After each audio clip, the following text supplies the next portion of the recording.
What's going on, Colts Nation? I'm Lawrence Owen. This is Colts Law, and it's a Tuesday, right? Holy crap. Now that I am free to just go ahead and start streaming whenever I want because I'm no longer with Sportscaster, I love doing these daily things.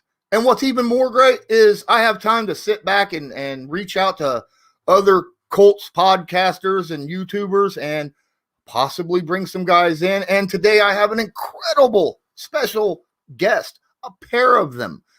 Bring the Juice podcast and Colts Brawl, I think Cody's part of. I'm not sure.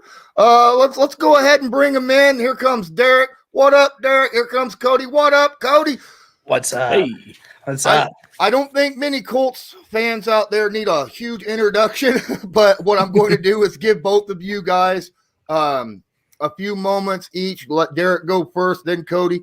Tell everybody a little bit about yourselves and where they can find you. By the way, if you're looking for Twitter or their YouTube, it's right down there in the description. Go ahead, Derek. Appreciate it, man. Yeah, thank you so much for having us on. It's awesome today. I didn't have to work today, thankfully, so I get a whole lot of podcasting done today. A beautiful day outside today, too. About 55 degrees where I'm at, so really nice warm up. But thank you, guys. Glad to be here. Glad that another off season is underway for us Colts podcasters. We get a lot of opportunities to meet some people like Lawrence and a bunch of other people as well. So, hey, I'm happy to be here. Glad to talk some more Colts football, man. Thank you. Mm-hmm. Yeah, like Derek said, we appreciate you having us on, man. And it's been a little bit of time since we've had each other on the podcast. So, it's like, man, it's good to finally connect again and talk about the Indianapolis Colts because, we've had a lot of discussions that people don't see off air, right? Like about the Colts and about all these potential moves, which we'll obviously get into in this episode. But yeah, man, we really appreciate you having us on. It's always a good time. Okay. Oh, there we are. Sorry, I was bringing up my YouTube stream. All good. I got it on my other monitor here too, so I can just see. I didn't have any comments. I've got a few people watching, no comments. I want everyone to know that we will get to comments. I'm sure they will start flowing in soon enough. I always have comments. I love interacting with you guys. I know Cody and Derek both like interacting with the live chat as well. But before we get into the comments, we're going to go ahead and talk about what the stream's about, right? I mean, quite frankly, yes, the Colts walked into this free agency with, I think, the top five, right? They were top five in cap space walking into this, and it was estimated about $70 million. And then next thing you know, Carson Wentz trade happens, and that drops them down some, right? That drops them down to about 45 or something like that for this year, somewhere around that general vicinity. And it makes you realize the Colts, yes, they got a lot of positions to fill. A lot of positions. They've got a starting cornerback they got to fill. They got two defensive ends that they've got to find a place for. We got our starting left tackle. And then, of course, a lot of people want a wide receiver. But you got to remember, Chris Ballard only has so much money. And if we estimate he's got $45 million this year, and there's two guys that absolutely have to be signed this year. There's no waiting on it. Darius Leonard and Braden Smith have to be signed this year. And that alone, if Darius, as I was talking to Derek and Cody about this before we went live, if Darius Leonard definitely, will you guys figure what about somewhere between 18 and 20 million a year, maybe? Pretty close to that. Yeah. I mean, Darius may want to potentially take a little less to help the team out, but either way, still going to be in the mid to high teens, I would guess, every year. Cody, what are you thinking that Darius would end up costing? I mean, yeah, it would be nice to have him at a little bit of a discount, but yeah, I mean, he's one of the best linebackers. He should get paid like it. So I definitely think right around there is just probably about fair for Darius Leonard. So yeah, it's going to cost a lot.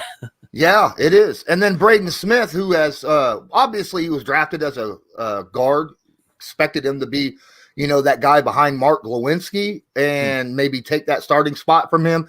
But then obviously was moved to right tackle and has flourished. And now as a right tackle, he's going to cost some money. I'm expecting between $13 and $15 million.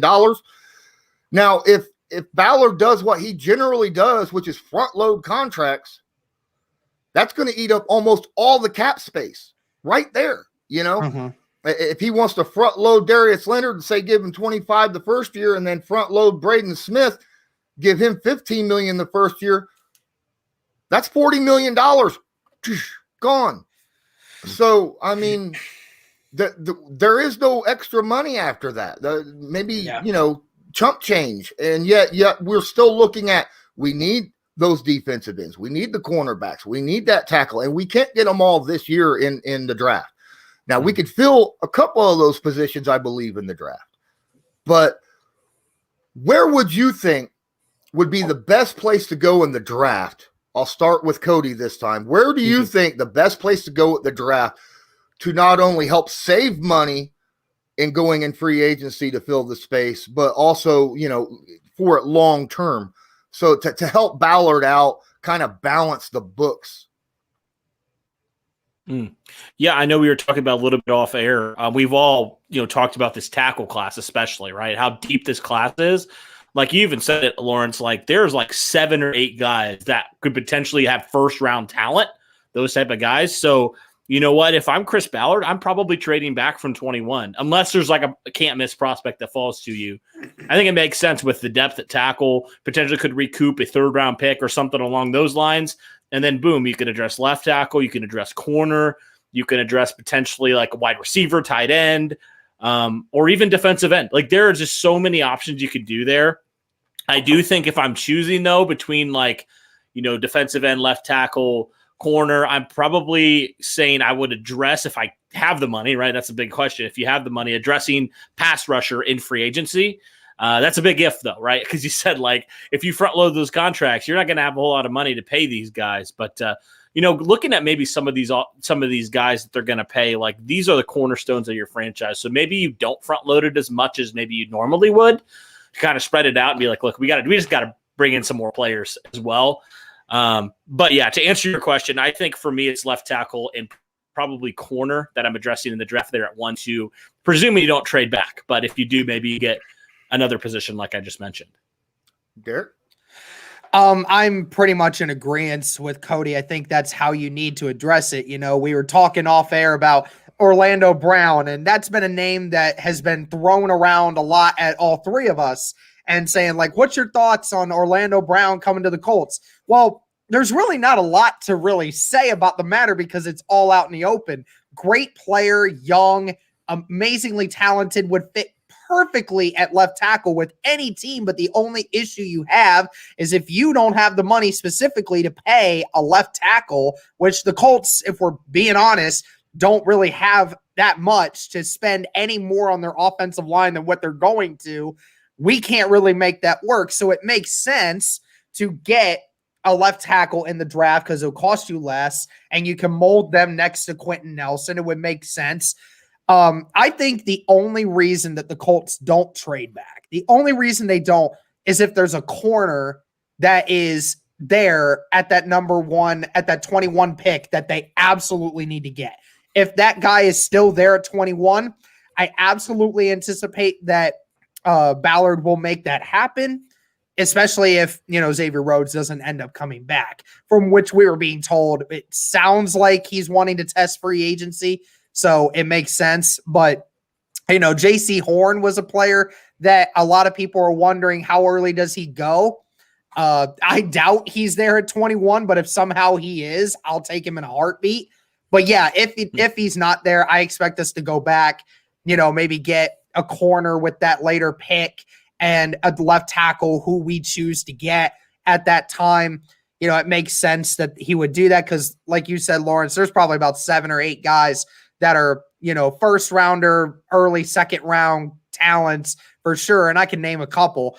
But yeah, left tackle and corner, I would like to address. And especially since I think there's a lot of corners that even late second, early third can really actually be close to being who I think we can use. Like Paulson Adebo is a name that I keep bringing up all the time from Stanford, a corner that can be utilized in any scheme, any way that you want him to. I think that works. And yeah, addressing edge in free agency, I think would be the absolute best if you're willing to spend big money. Yeah. Hey, I want to welcome Dan Got the Plan, Kelvin Beatty, Scared's a Patriots fan, Chris Toger. Hey, first off, Scared asked a good question. How much is Quentin Nelson going to make this year? I personally think he's probably going to be pushing around. Well, this year, I don't expect Chris Ballard to extend Quentin Nelson, right? Of the three guys that need extensions, Darius Leonard is a must this year because he's on the end of his rookie contract, and the same with Braden Smith. The good thing about Quentin Nelson is he has that fifth-year option, and Ballard can drop that on him. It'll probably be around, between $12 and $14 million because he's a guard, won't be as high, but he's a high draft pick, right? Sixth round or the sixth pick overall. So it's going to jump that money up, but it's not going to be where the contract extension is going at that level yet, right? Because I'm personally thinking not this coming season, but the season after, they will go for that extension because they need what they can right now money-wise. And he could be looking at $20+ million a year. Derek, what are you thinking? Do you think that's probably where Quentin Nelson and maybe what Chris Ballard might end up doing? Yeah, I mean, I don't remember what Ronnie Stanley's contract was, but it would not surprise me if Nelson is making left tackle kind of money because, we talk about, the tackles make the money, right? Because they're the edge guys. They do all this and that.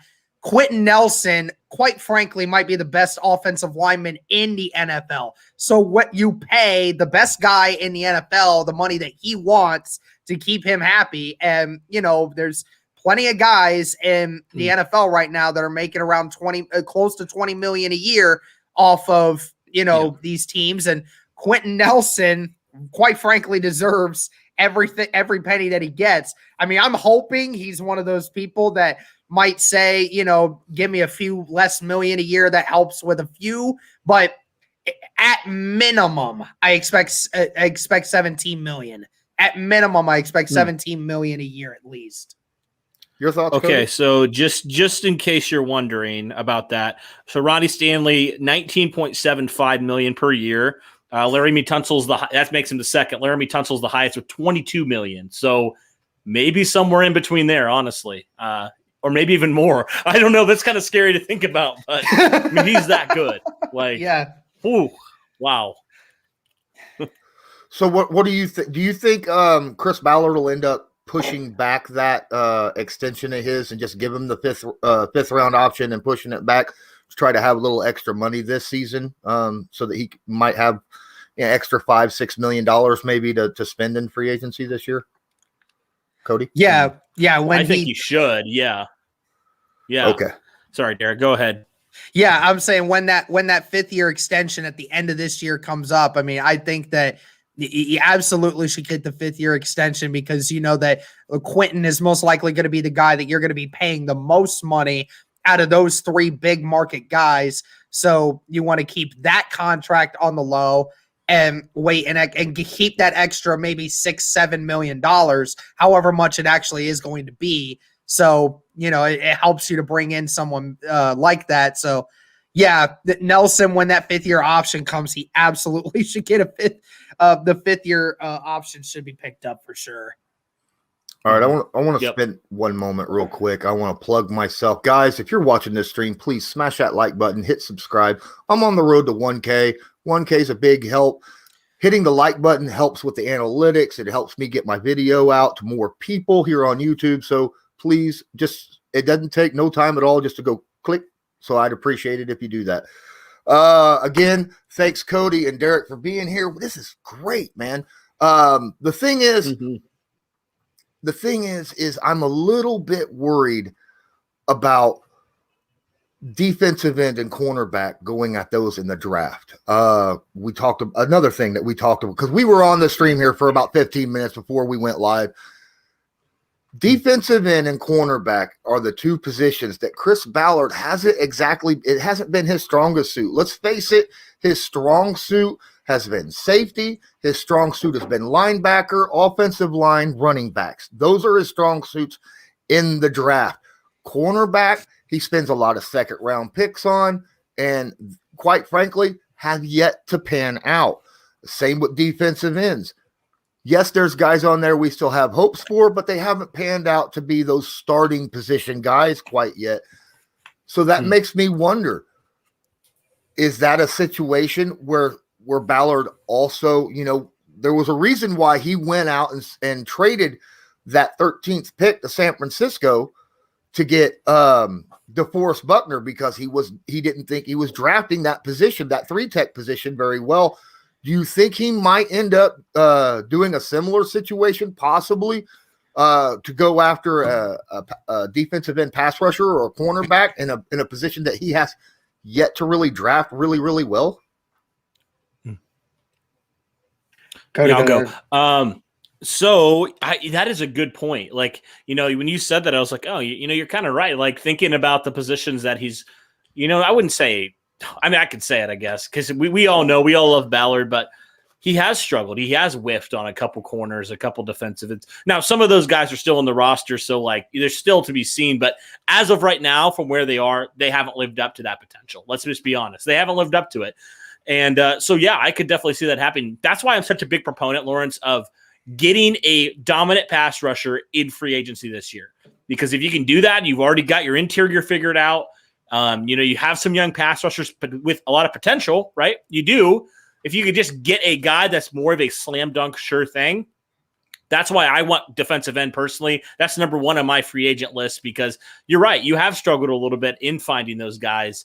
And I feel like Chris Ballard is really drafted for traits a lot of times with those guys, with both Banogu and Kamoko Toure, both trait guys, but they just haven't been able to put it fully together yet. Now, it's going to have to happen here pretty soon, because like we talk about extending all these guys, you're going to have to make a decision on those guys.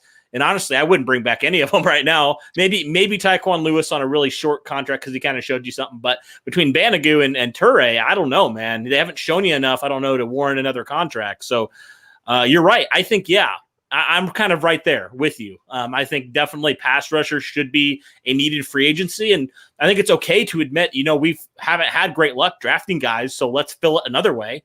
I mean, Ballard has had some really, like, you talk about corner, you talk about defensive end, talk about how rough it's been drafting those guys. He's had some really nice finds in free agency, right? He had Justin Houston for a couple of years, Xavier Rhodes this last year, even TJ Carey. So he's found some guys in free agency. And I just think personally, that's a position that you just can't afford to wait on anymore with some of these guys. You got to go address it. So, yeah, to answer your question, definitely defensive end for me is number one, in my opinion, in free agency. You should go after it. There is a huge gap difference in talent at defensive end this year from last year's draft class. I think last year's draft class, we had a lot more. I shouldn't say talent is the issue here. I think it's last season, there were 3 or 4 guys in the first round that we knew coming right in, they're going to be stars, or they're going to be they're going to start. They're going to be pivotal players on their team. They are going to be those guys. But right now, outside of maybe one player, there's guys that have all the talent in the world, but they're so raw that it's almost like, do you really try to go after somebody like, Gregory Rousseau and then Jalen Phillips, the tangent from Miami? Both those guys are really talented. But the problem is they're both so raw that it's a matter of, do you even take a chance on them? And then there's a couple other guys, Osai might be there, but Osai is probably going to get picked before the 20th pick, because he's right now, I think he's like the second highest rated defensive end right now, at least. And, it's just so limited in defensive end. And, I mentioned a few corners that I think the Colts should address, but outside of free agency, I don't really see anybody in the free agent market that I would really want to invest some kind of money into unless we're trading for somebody. But, free agency is not always about trades. It's about, finding somebody in the open market, but there's not many of those guys that I really like. And, when it comes to free agency, there's been some names that have been thrown out along the defensive line that are edge rush guys that a lot of people are, questioning for that. I mean, I saw one comment in your stream, Lawrence, about Jack saying that, Jason Spears stated that the Colts are aggressively pursuing JJ Watt. I mean, that's a possibility. I mean, I've said my opinion on JJ Watt. I'll let everybody go check that video out. It's out there. But I mean, there's guys at the edge department that I think are much more valuable and we know are proven assets in this free agent market that I would rather the Colts go after than take a chance on somebody in the first round who we just don't know if they're actually going to work out because their mechanics just really aren't that great. They just have all the talent in the world to potentially make it at some point. Yeah. See, I just saw Ted Ailes. Thanks for being here, my guy. Brought up something that I personally brought up, even to you guys, I believe, at one point on one of your streams while sitting in the chat. My thought is there's a good possibility he could use that first round pick to trade for a player, especially from a team that's in a serious cap hit, right? That would be more than willing to just be like, you know what, this is going to save us money on our books. And we get a draft, a first round pick out. Much a similar situation from last year, right? With DeForest Buckner and the Niners, they were having cap situation. Ballard needed that position. Niners needed to make money and yet have a draft pick at the same time to balance themselves out. I could see them going that route this year and then using their second round pick on an offensive lineman and then filling, whether it be a defensive end or a cornerback, whatever's left in the free agency. Because quite frankly, I still like Houston. I think Houston was very good for the Colts last year. I think Danico Autry has shown that he could actually play at a pretty good level. Do I want him long-term? No. There'll be short-term fixes. Their ages are kind of stepping into that. But my biggest proponent of trading would be obviously Marshawn Lattimore, right? He's that guy. He's a dog. He's a top 5 corner in the NFL. I think not only does he fill a position, and it'd be a long-term position because you would trade for him and then, give him that extension. But the way he plays, he is such a physical player. Rocky Sin is a very similar player, but hasn't figured out how to play that way without getting pass interference and holding penalties. I think Marshawn could legitimately teach him and quite possibly help him in that area. Whereas, we had Xavier Rhodes last year who was trying to teach Rock, but Rhodes isn't that physical. He's that agile guy who likes to sit back, come in at the last second, swat the ball away, where physical wants to be in their Rock wants to be in their face, much like Marshawn Lattimore. I think you could kind of help two different positions. Well, the same position, but two players in the same position because you need two corners with that one specific trade. It doesn't have to be Lattimore. We could end up getting, a different player, whether it be defensive end or cornerback. But what are your thoughts on using our first round pick to do that type of situation? I don't care which one goes. Please Derek, get go for Marshawn. it, please get Marshawn. Please. Please. Again, look, as an Ohio State homer, I love this guy. I love his attitude. He is the definition of an alpha male. He does not care who he lines up against. He will get in your face. He will talk smack. He will remind you who you're going up against. And it is it wears down on wide receivers all the time too. It gets in their heads and they hate it. There's very few guys that have ever gotten to Marshawn Lattimore. And I mean, it is one of those things, Lawrence, that you said it. It could be as easy as just giving up the first because the Saints are in such disarray. They are in a terrible spot for salary cap. They have to get rid of a lot of players. My friend Toby, who's a huge Saints fan, he's saying, oh, well, we got it planned. We got it covered. We're going to get rid of some guys. Like, I don't care how many reconstructed contracts you do. $75 million over the cap is not something where you're not going to have to get rid of at least 2-star guys. You have to get rid of a lot of guys to cover that much cap. And that's just to get past the cap.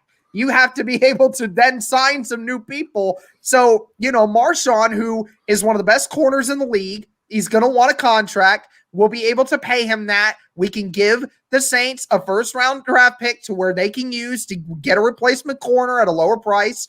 I mean, it would make sense because, now that we know DeForest Buckner's value, a lot of people said, oh, well, was he the product of the defensive line being so great? Well, he showed that obviously wasn't the case. And I think the 49ers wanted to get more than a first rounder from him, but with the cap situation they were in, they couldn't afford to pay all of them. And the Saints can't afford to pay Marshon Lattimore. So it makes total sense. I would love it. I would love it. The Saints would save $10 million if they traded Marshon Lattimore, Cody. Does that seem like a viable option to you? It does, yeah. I mean, my question is, how much is you gonna sign him for? I guess that's obviously a big deal, But no, I do like that. I do like that idea because you mentioned you struggled to find corners. You do sign a guy like you do trade and sign a guy like him. I mean, that solves your number one corner problem for the next 5 to 10 years easily. And you have another young player at a position of need. Like that's what Ballard did, right? He saw the struggles last year of that 3 technique. And what did he do? He went out and got one of the best defensive tackle 3 technique guys in the league. And I just feel like Ballard's just kind of like a hound dog where he smells blood. And he's just like, man, I'm going for it. I'm going for the throat. I'm getting these talented players for teams I know can't afford them. Because I think he kind of like backs teams into corners and backs GMs into corners and says, are you going to like do this for me? And it worked with DeForest Buckner. And obviously, we don't know about Javon Kinlaw, but still it worked for him and it worked for the Colts. So I could definitely see that happening. And then, like you mentioned, you draft offensive tackle, boom, boom, you get it. And maybe you get a guy in free agency at defensive end.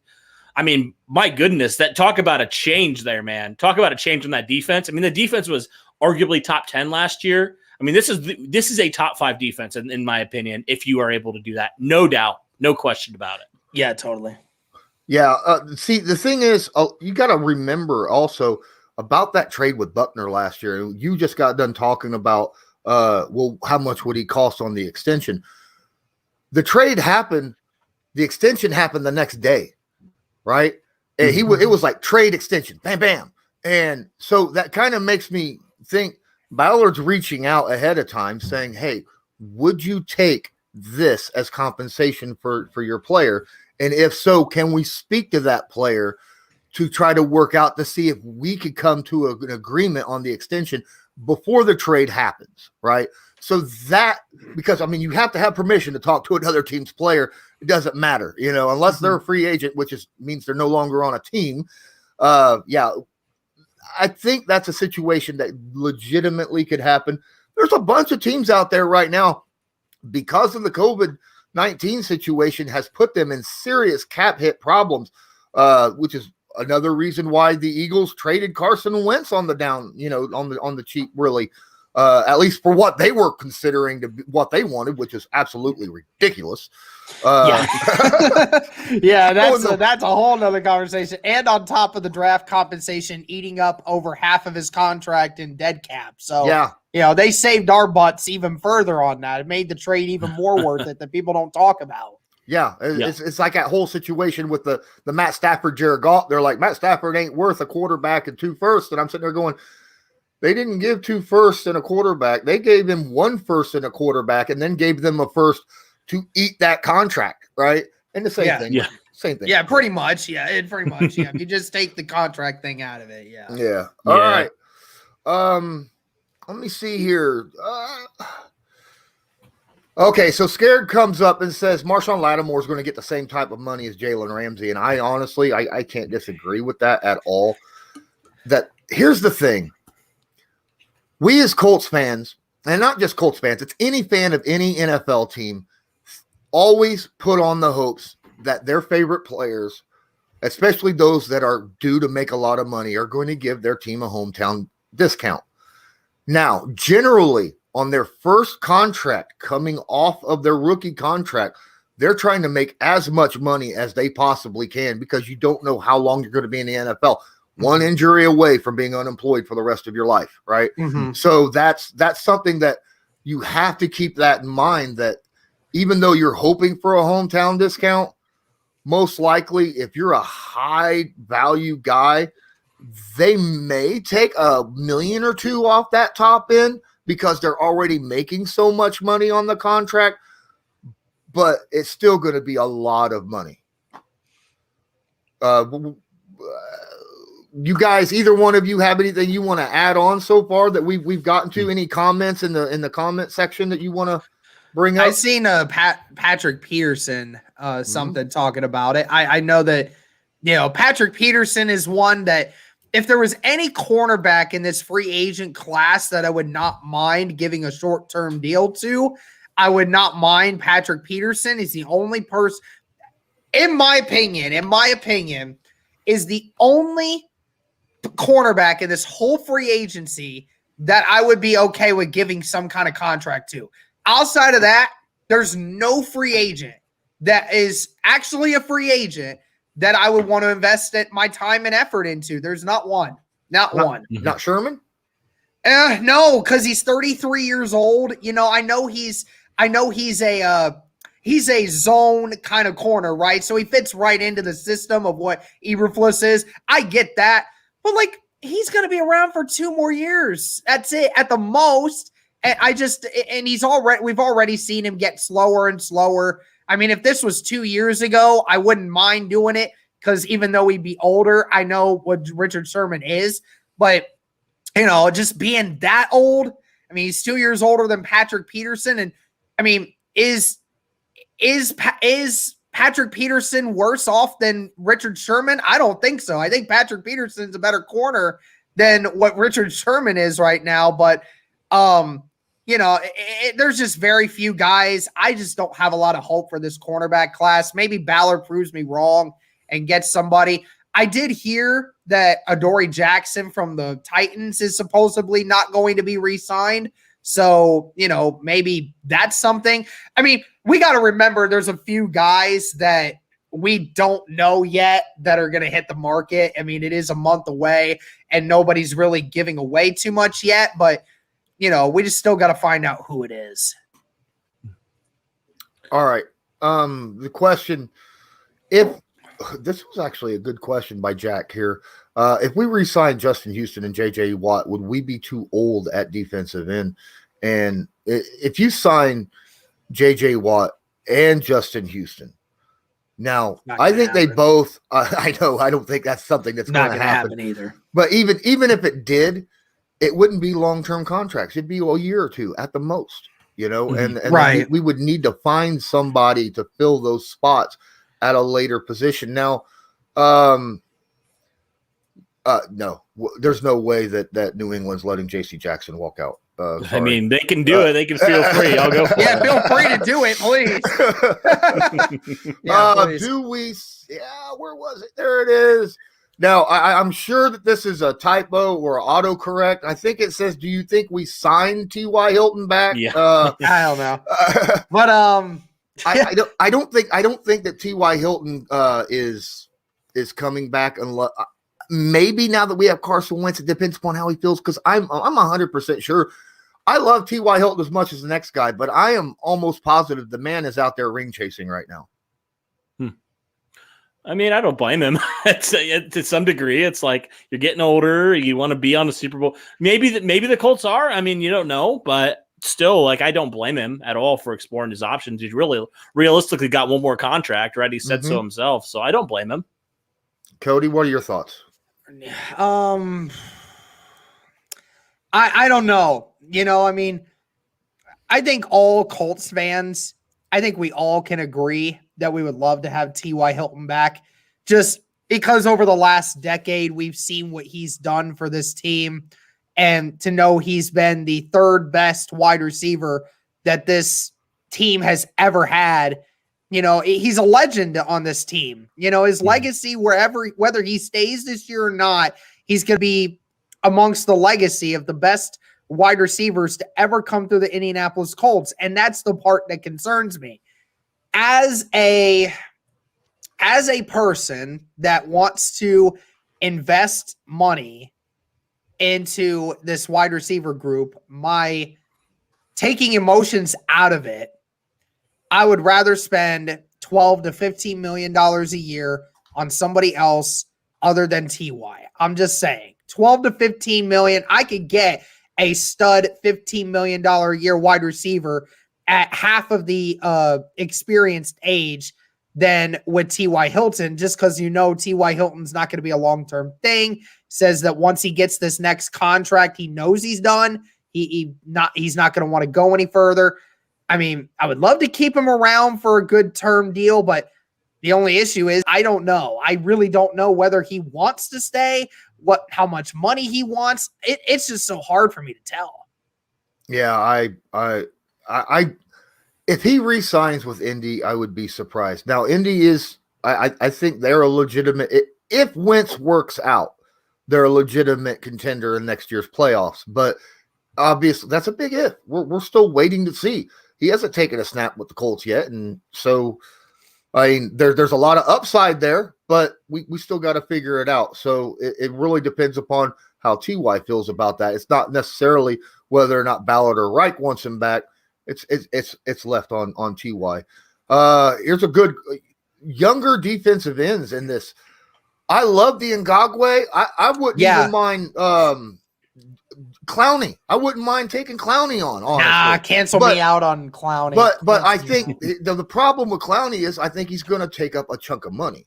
That's my problem. He showed he wanted the money. He got the money, and he just really didn't produce. I mean, this last season really just hurt him as a free agent from this time going forward, because you say, you waited all of last season up until a few weeks before the season started to say, I'm going to officially play for this team.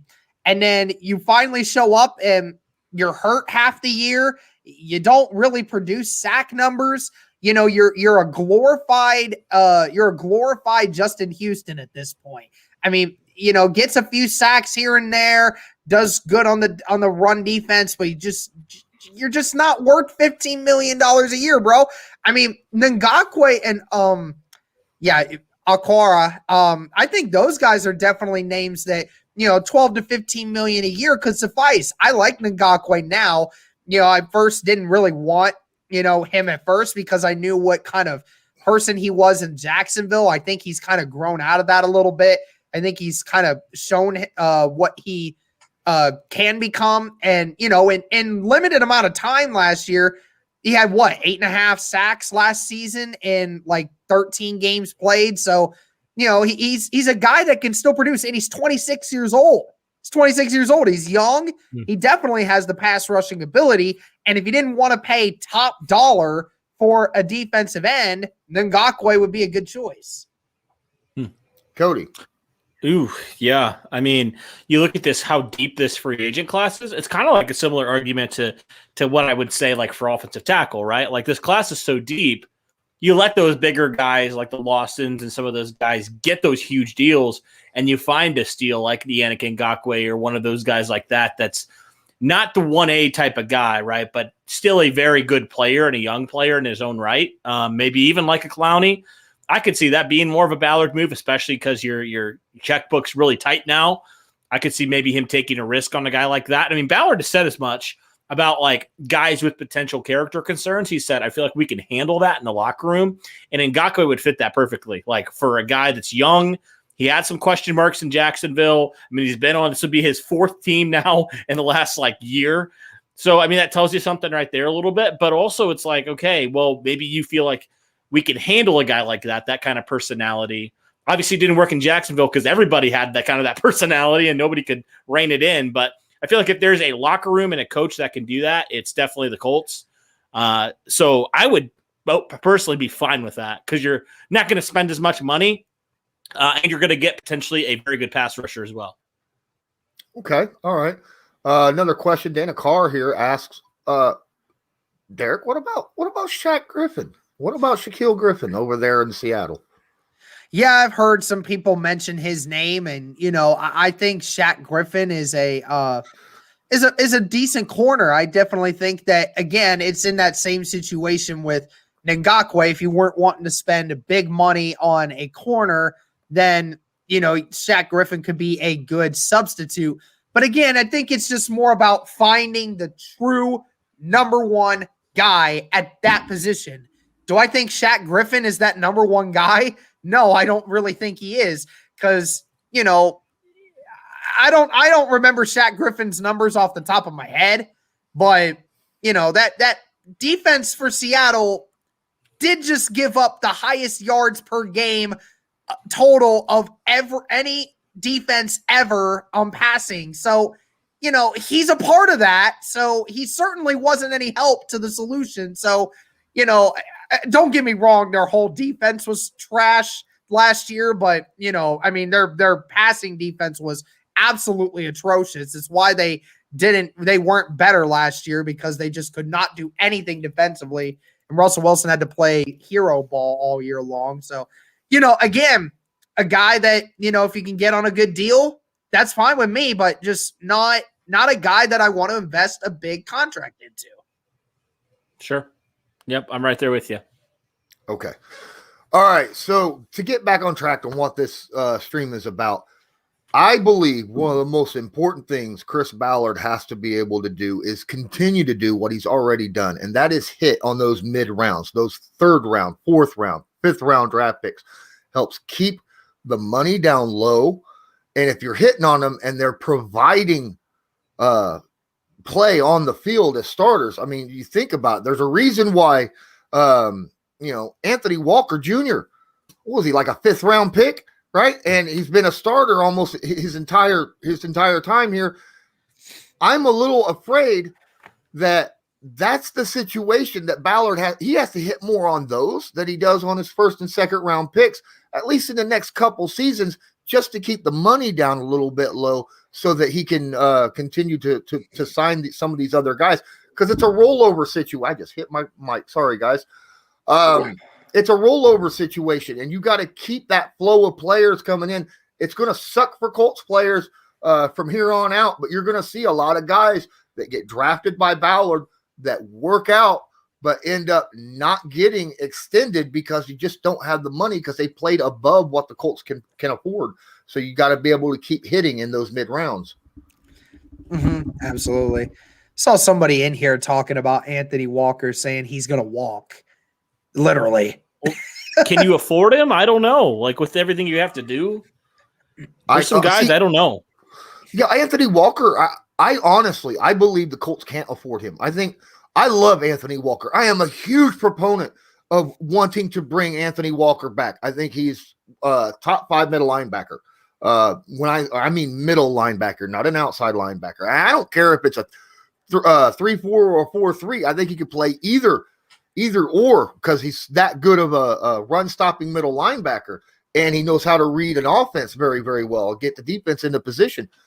But I got a feeling he's going to get paid at least $12 million. His stats and his play has shown it. Yeah, and I know. That's the issue. He's going to be expensive. Yeah, I'm just wondering, like, does he decide to work with Ballard and say, I'll take the cheap deal just to stay here? Obviously the brotherhood that him and Darius Leonard have, it's special. Those two love each other, no question about it. It's, do I sacrifice, $4 million a year to stay in a place that I'm comfortable with?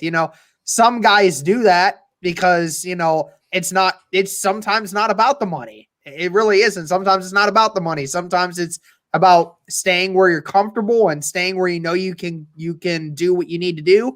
I certainly hope that's true, but you're right. The numbers state that he, because over the last 2 seasons, over 100 tackles both times. I mean, this guy definitely is a tackling machine, and it's sad that, a lot of people continue to talk trash about him the way they do. Your thoughts, Cody? Oh, man. Derek hates when I talk about Anthony Walker because I point out the liability and coverage he is. I mean, that's just not the player he is, right? And you have, like what you said, Lawrence, like when you draft guys like Bobby Okereke, who is an ascending player still, who's better in coverage, just more athletically gifted. I mean, I think it's fair to say that. You don't invest that kind of money in a guy like Anthony Walker, in my opinion. As good as he's been and how a good of find he's been in the 5th round, you have other players that can fill those roles, honestly. And you could even draft another guy, right? Maybe in like the 4th or 5th round or something like that to replace him. I mean, you found him in the 5th round. Ballard's had a really good history of drafting linebackers, obviously, in those mid rounds. So for me, it's like, I have no problem with the Colts saying EJ Speed get the chance to do something with it. I do not. Yeah. Right. I mean, the dude is physically like a freak. So I want to see more of him too. That would be awesome.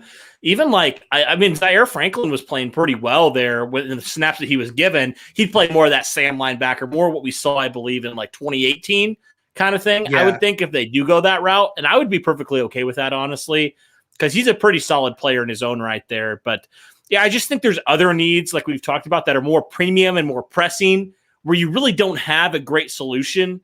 But as opposed to the Colts having Bobby Okereke, right? So for me, I would go that route just because, like you said, he's probably going to want a little bit more money. And I just don't think you can handle his contract and extend him for $10+ million.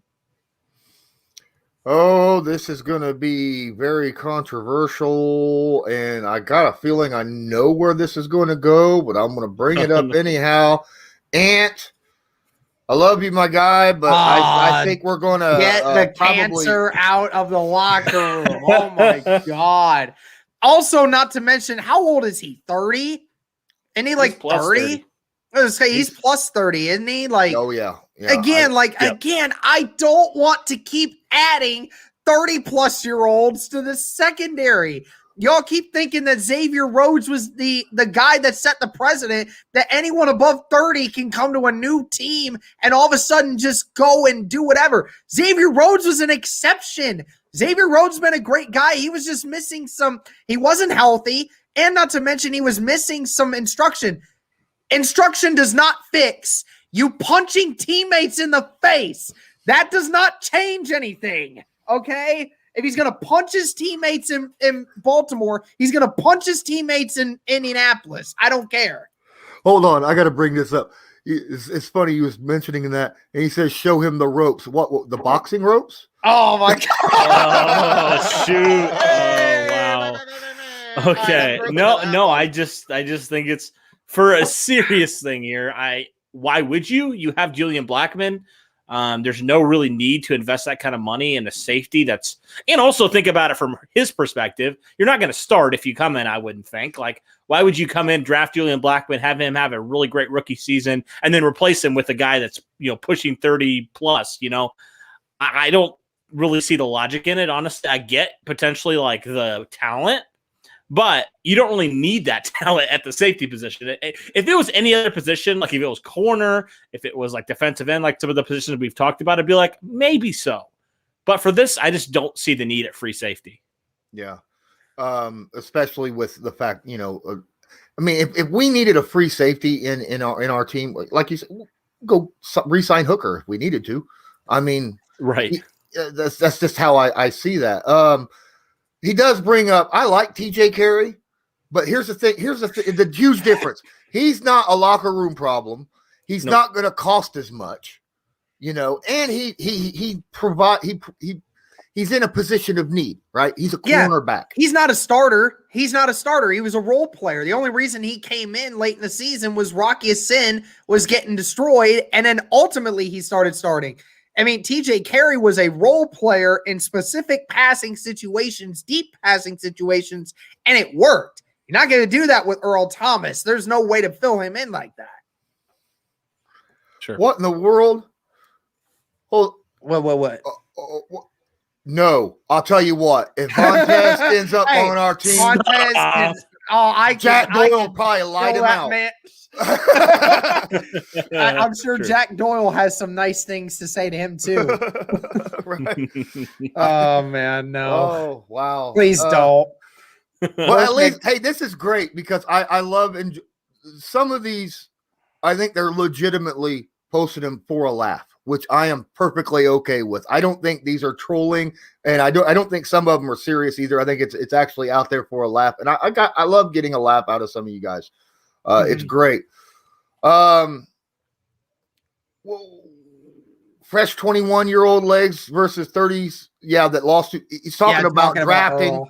Yeah. Well, he's talking about Dana's talking about drafting younger corners over getting, some of your older corners in the free agency that you were talking about. But the issue I have, yes, I get that Ballard drafted Marcus Peters, but not on the Colts, right? Yeah, exactly. You were right. It's he drafted those in with the Chiefs. He didn't do that quite yet with the Indianapolis Colts. Not saying he can't do it. It's just that so far, the corners he's went after, they haven't really panned out too much just yet. So, it's just got to happen. Yeah. Ooh, nice question by Jack. I'm not going to point out a team specifically. Marlon and Jacoby, where do you guys think they fit best next year? Cody, go first, please. Oh, gosh. Okay. Unless you want me to go first and take the load off of you for a second. No, I do see the Nick Sirianni connection. So I think that could be potentially a good fit there, right? Because he knows Marlon Mack and Jacoby really well. I mean, you don't really know. You think you have your guy in Jalen Hurts, but you don't really know 100%. You've only seen a little bit of him, right? So. Maybe you bring him in as a backup, and then if Jalen Hurts completely bombs, he's your guy, and you have familiarity there. I mean, we've seen that with the Colts from different guys from Philadelphia, right? Carson Wentz being the most recent guy. Phillip Rivers, another name, just different names like that, guys who have come in who know the system and know the head coach. And I could see that happening with Marlon Mack and Jacoby because, Miles Sanders is a good back, but you could have a good 1-2 punch there with both those guys. So I like that. I think it's potentially a good fit, Jack. Appreciate the question. I've heard a lot of people talk about Marlon Mack and, wanting to – I even had I went on Dan Mitchell's podcast the other day. He's a Buffalo Bills guy who said, I would secretly love to get Marlon Mack. I think that he honestly would fit perfectly with them, and he would easily be – their number one running back coming right in, because I definitely think Marlon Mack is better than Singletary, and he's certainly better than Zach Moss. So I think that would fit right. He would fit right in.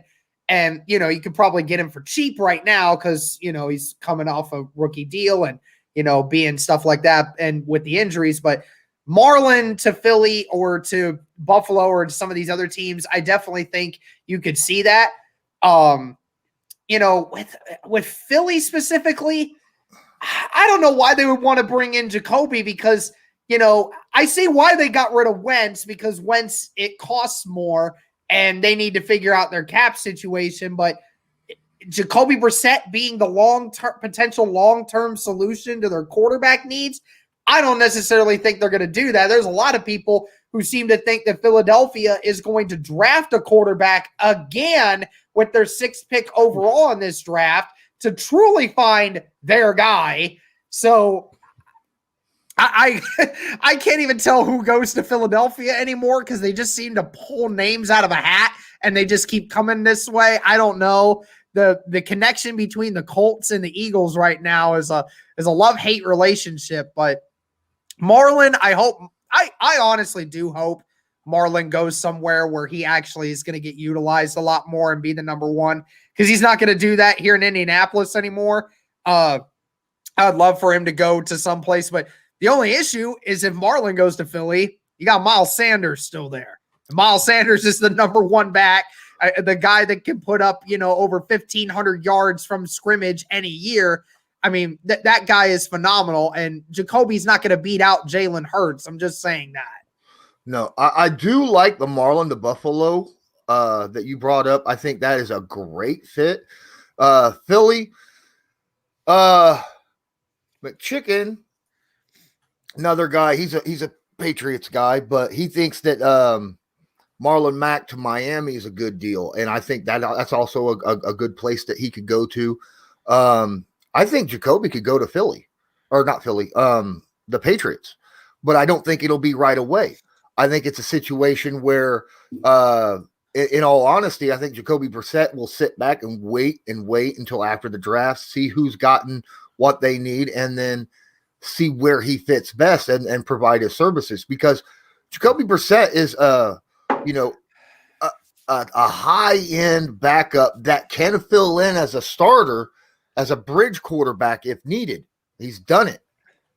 And I think he's obviously one of those guys that you could plug in and know he's not going to throw a lot of interceptions. He's going to be almost safe to a problem, but still he's a safe quarterback when it comes to throwing the football. And if New England can't find themselves a quarterback in this draft or in free agency, I could see Brissett going there, especially with his connection already being there. Yeah, exactly. Yeah, the connection's there. Jack says, "Watch him be quarterback 1 for the Patriots next season." It's possible. It's possible. I'm not going to count that out. Let's see here. No one's going to overpay Mack, especially with that Achilles tear. Yeah, I mean that's the hurt 2 years thing. That's not 2 years in a row he's been hurt, man. He played in 14 games with Indianapolis in 2019. Okay, he played in 14 games. This whole notion that he's always injury prone. No, that's not true. He's had some issues with a few injuries, but obviously when you tear your ACL, it's a freak injury. But if he starts doing it multiple times, then we should be concerned. But I mean, this last year was an anomaly. I think. I mean, you're gonna have some issues with him at times, but he's most of the time he's available and he produces. So, see, yeah, that's why I'm wondering, like, if he's not going to get a whole lot of money, would he want to just take that discount and stay here? I mean, he's got a lot to prove. Like, he can stay healthy, right? And that's my question. Like, what if we know you like to use the Colts like to use Taylor a lot, obviously, but we talked about it even last season before Mack went down and Taylor was drafted. We said, man, these guys could help take the mileage off each other a lot, going down the line because Mack this last year was an anomaly. I agree, but Mack statistically has never played all 16 games since he was drafted. I mean, that's just facts right there. So he's always had a nagging injury that's made him miss a couple games each year at least. So what if you brought him back for like a year? You give him a prove-it year. You say, hey, man, I know you maybe want to get maybe it's more of an audition year kind of. You know what I mean? Like where we're like, we want to re-sign you to a year, give you another chance to get back to form. And if you do, then you can go sign with a free agent team next year and get paid like you deserve to get paid. That's exactly where I was just about to go. I said the best thing for Marlon Mack's career, stay with Indy on a discounted price. Stay with Indy, show you can stay healthy, even as a second running back, be able to show you can produce, even with limited carries. If you can produce there, and especially because this year, you know how many free agent running backs there's going to be this year? Look at how many. There's a lot of them. A lot of them are going to get paid. Not a lot of people are going to be looking at Marlon Mack based off this year. You come back, you show you can prove it, you show you can stay healthy. Then next year, when there's less running back competition to deal with, then you go hit the free agent market. You get a better deal. You find the right situation for you. I think it would just be better to have him do that versus trying it now and just wait another year and then try it later, showing what he can do. I would so be for signing Marlon Mack to a 1 year, $3-4 million deal. Yes. That'd be perfectly fine by me. Especially we all was excited about seeing what, the combination of having Marlon Mack and Jonathan Taylor on the same team, what that would do for our running game, being able to spell one good running back with another without having any kind of serious drop off, because Marlon can do just about everything good. He does everything well. He can run between the tackles. He can take it to the edge. He's shown what a lot of people was thinking that he couldn't, catch it and go. He's shown that he could do that as well. Yep. Absolutely. I would love to see him come back for the Colts, even if it's just just for my own nostalgia, just to go, finally, we get to see both these guys run together. That'd be great. Yeah, because now we know what Jonathan Taylor is. I mean, that was the whole point of bringing Marlon Mack back, was to say, get Jonathan Taylor up to speed. Now Jonathan Taylor's up to speed. Now let's see both of these guys run at full strength and see how good this run game is. Yeah. Mack in that first game before he tore that injury on that reception, oh my goodness, he was lighting it up. I mean, he was catching the football well and getting a lot of yak yards and running the ball well. It just sucked. I'd love to see that. That's a good question. Now, I'm only bringing this up just because he brings up 2 tight ends. There are multiple tight ends right now that are good in free agency, right? Do we, including our own, right? We have Mo Alley Cox sitting out there in free agency right now. Mm-hmm. So who do the Colts go and get, knowing that Ballard has got to be a little bit, thrifty with the money this season?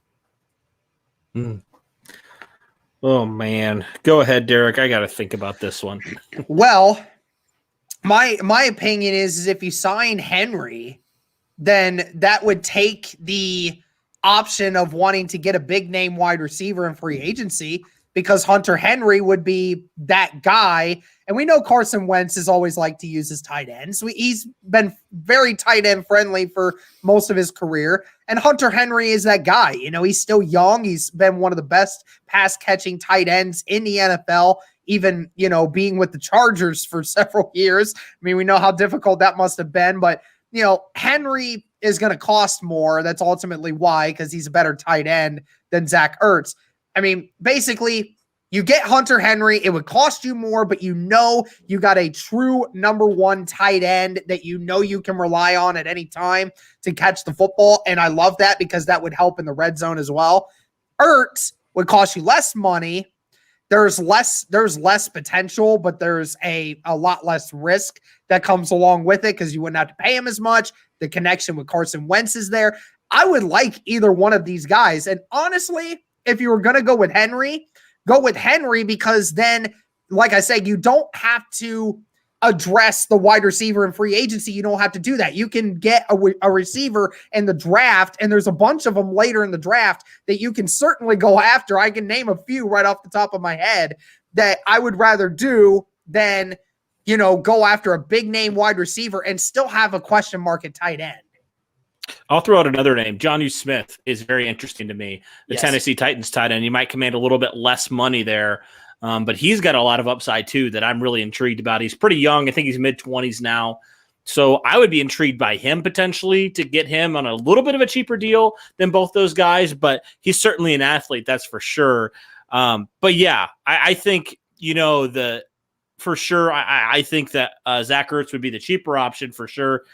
But, you also look at it, I'm kind of like at this point, and maybe the Colts are here too, where I'm kind of tired of putting a Band-Aid on tight end and signing, you signed Trey Burton to a 1-year deal, right? I mean, Jack Doyle's always been a solid tight end, but you haven't had a really dominant tight end, let's be frank, since Dallas Clark. You haven't had a tight end who you would say defenses fear, right? That strikes fear into defenses. So I would like, one of those guys, I think Jonnu Smith's probably my preference because he's a little bit cheaper.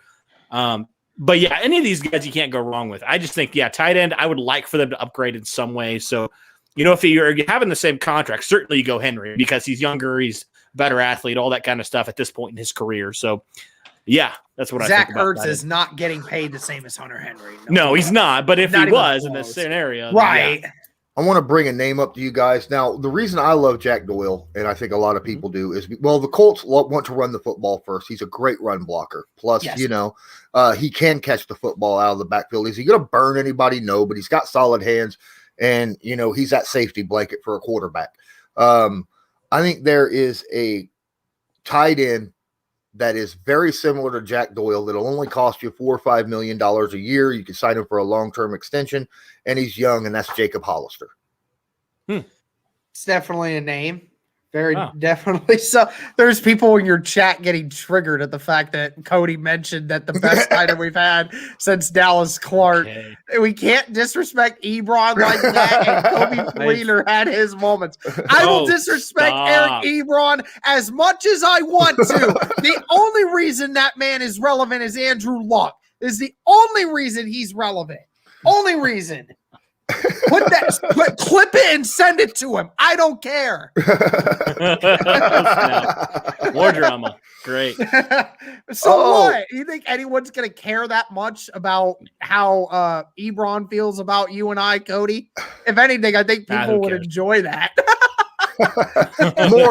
Mork, thanks for joining the stream. Appreciate you being here. There is a possibility that we end up re-signing Burton because of his familiarity with Carson Wentz. Yeah. How much do you think, and would you like that idea?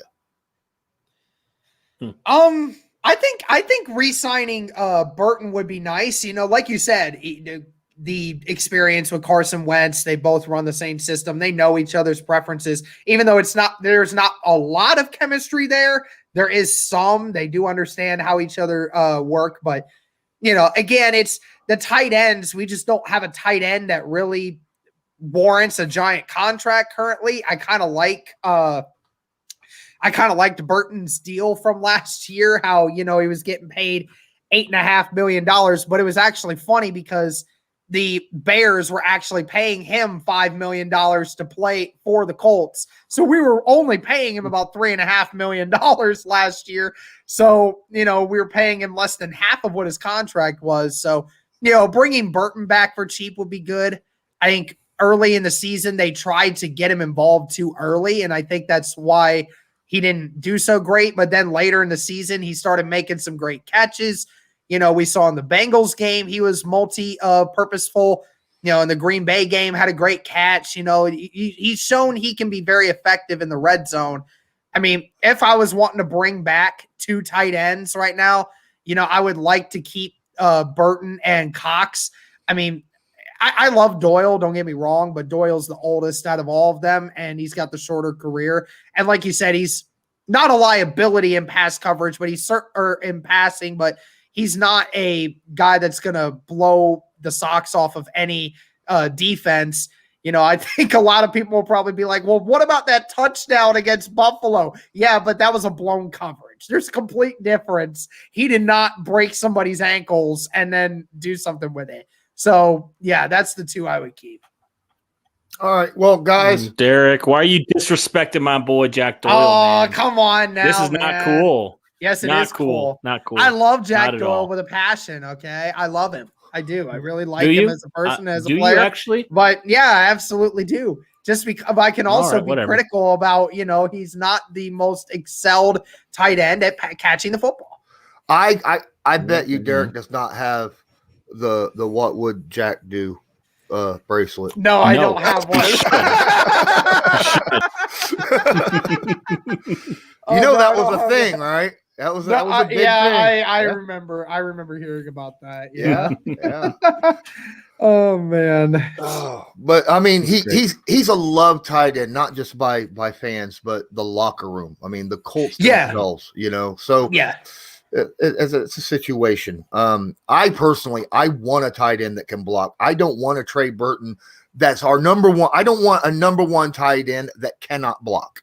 And that's the problem with guys like Trey Burton. They cannot block at all. All right. So if you're going to sign someone that's a pass catching tight end, I need that to be on a lower money. If I'm going to pay a higher money for a tight end, in my personal opinion, I think they need to be able to do everything. They don't have to do everything at an exceptional level, but they need to at least be able to do it. You know, that's my thing. And because tight end they need to be your multi-use tool out there on the field. Mm-hmm. Absolutely. Yeah. Especially for the Colts system of wanting to run the football. They absolutely need multiple tight ends to be able to block. Yeah. That's why I love Mo Alley Cox. And I hope and pray Mo Alley Cox comes back to the Colts, and that cause everybody sits here and says, well, Mo Alley Cox didn't see a lot of time last year. You know, he was on offense. He was the sixth highest snap count offensive player outside the offensive line, obviously, because they, you know, all year long, except for Anthony whenever they're Stanzo. injured, but he had the sixth most snaps all year for an offensive player. Mo Alley Cox did. He was just in there blocking all the time, and we've seen what he could do in the pass catch. Now, obviously, we've seen the good and we've seen the bad. We've seen a great, amazing play from Mo Alley-Cox in the end zone, one hand catch, palm that sucker, and then we seen at the end zone where it hit him in the chest and it went straight up for an interception. So we've seen both, but I tend to feel as though Mo Alley-Cox leans more towards being a reliable receiver than a guy that you can expect that bobbled pass for an interception to happen. Yeah, I mean, my dream scenario would be for us to somehow trade for George Kittle. I think that for me would be the ultimate, this. If I could have any guy right now on the offense to want to do it, George Kittle would be the absolute perfect tight end, because me personally, I know Travis Kelce is, receiving tight end. He's obviously the best. I mean, George Kittle, I think, is the perfect package for both, because he is absolutely stellar at run blocking, and just being able to catch and yards after catch is just phenomenal to me.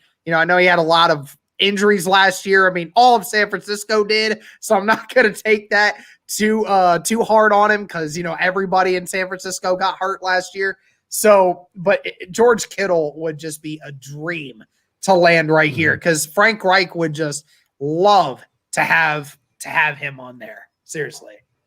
Yeah, as for Kittle, that's more than just a dream. That's like daydreaming for like you're not waking up from this dream, okay? All right, ladies and gentlemen, I want to give a moment to thank Derek and Cody for being here from Bring the Juice podcast. I very much appreciate them being here. We're already 11 minutes over the traditional 1 hour mark that I generally run for a podcast stream. So thanks again to both of you. Please, Derek, Cody, why don't you tell everybody again, even though they probably already know, but there are some people I see in the chat that are not traditional Colts fans. So let them know where they can find you and a little bit about yourselves before we walk out of here. Cody, you got it, Derek. I love that we both said, yeah, let's go first. I got That's you. the niceness. That's the niceness that comes out of both of us there. But yeah, you guys can find me at Derek_Larger. You can obviously follow our podcast at BTJ Pod on Twitter. And if you guys just look up Bring the Juice Colts podcast on YouTube, easy enough to find us on anywhere. YouTube, Google Podcasts, Apple Podcasts, Spotify, wherever you listen to your podcasts, we are there. Cody, go ahead, man. Yeah, I'm at CP Felger 55. Oh, man, crazy. I was telling Derek, I'm almost at 10,000 followers, and I have no freaking clue why 10,000 people care to hear what I say. I told this man to get verified. He just can't do it right now. I've seen accounts with 2,000 followers get verified. This man should be verified. I don't know, but yeah, you can find me there. I mean, Bring the Juice on pretty much every social media platform you can think of. The traditional Facebook, Instagram, Twitter, all that kind of stuff. We're all there, so you can follow us there. But yeah, that's about it. That's where you can find us. And appreciate you, Lawrence, for having us on, man. Oh, it was my pleasure. Hey, everybody watching, don't forget, please smash that like button. Hit subscribe if you're not already subscribed. Tag that notification bell so you're notified next time I go live or upload a video. And hey, there's a share button down there by Cody. You're more than welcome to hit that button and share that to your favorite social media, whether it be Twitter, Facebook, whatever it is. Anything that you do to help me out, I most appreciate it. Until next time, I'm Lawrence Owen with Derek and Cody from Bring the Juice. Have a good one.